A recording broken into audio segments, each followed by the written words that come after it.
Okay, we're going to go through some basic functions here.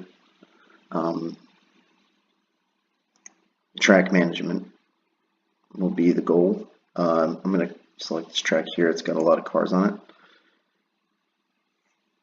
Now, if you want to remove a car from the track, there's a link right on each car's bar. It says remove from track. If you click that, the car comes off the track. And there you go. You see it was at 26, it came down to 25. So to add cars to the track, you can either go from an add car up here, which is a single car add, or you can do add multiple cars. So I'm going to actually do this on a clean track here that has nothing on it. So I'm going to add 3 cars.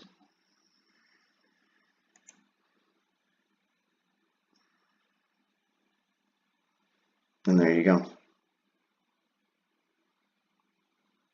Car info is located here, by the way.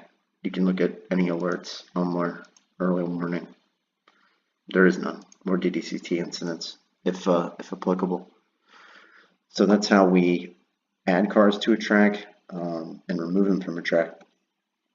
At that point, if we want to invoice these cars, once we're in here and we're looking at what we've got, we simply say we're complete.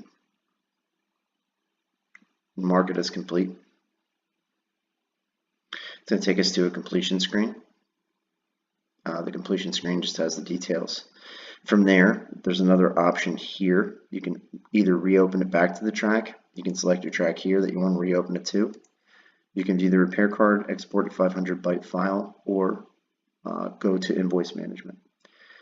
So invoice management's here.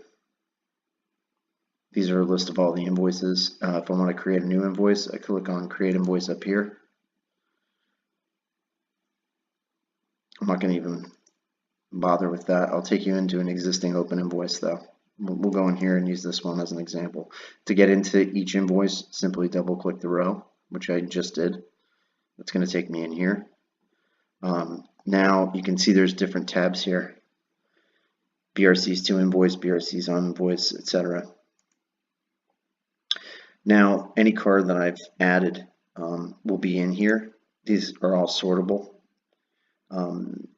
You simply highlight the row of what you want to add and click on add selected BRCs to invoice. And that's it. And now here it is. It's on the invoice.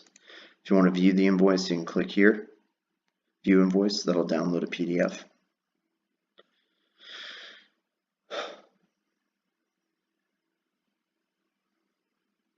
It'll show up down here in the bottom of your browser window. Looks like this. Pretty standard. And then if you want to export the 500 byte file, that's right here. And you can always access this through Invoice's invoice management. And if you, for any reason, want to remove a BRC from an invoice, you simply click on the remove BRC link here. That's it.